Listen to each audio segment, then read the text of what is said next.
Ambil air sembahyang pun ikut-ikut saja, kita tak tahu. Padahal penuh dengan falsafah. Kalau kita tak mau guna falsafah, penuh dengan hikmah. Penuh dengan hikmah. Kalau kita kata kita ambil wudu, nampak macam budak-budak main air saja, kan? Sekali kita tengok. Tetapi kalau kita perhatikan dengan betul, nampak hikmat dia. Yang membawa kita kepada neraka apa? 7 anggota. Pintu neraka ada berapa? 7. Neraka tu apa? Api. Api boleh dipadamkan dengan apa? Air.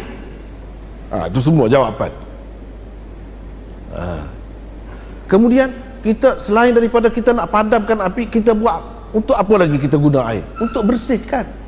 Bersihkan muka kita, bersihkan mulut kita, bersihkan kaki kita. Untuk bersih. Bersih. Kita seseolahnya berjanji dengan Allah Subhanahu Wa Taala. Kita tidak akan melakukan lagi, bercakap bohong lagi. Ni aku sudah basuh dah sekarang. Mulut.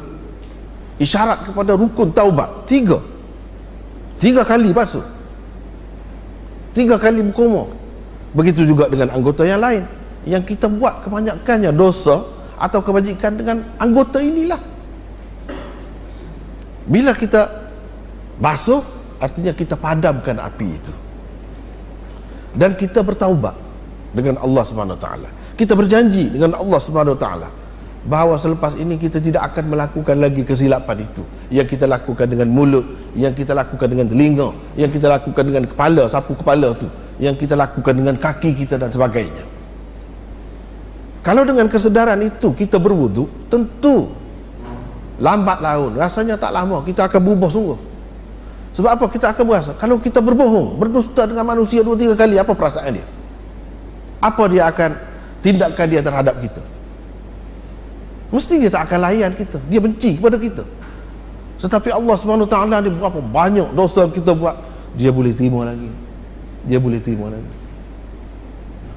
Tapi bila kita ingat, kita berjanji dengan dia, kita bertaubat ni, kita tak akan nak buat pula. Itu yang menghalang kita, yang menyebabkan jadi kita memikir.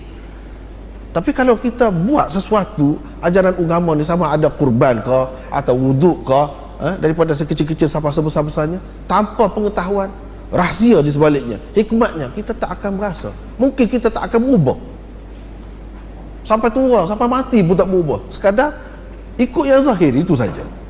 Di sebalik itu untuk merubah kehidupan kita, perangai kita, peribadi kita, tak ada. Itu kerugian besar sebenarnya.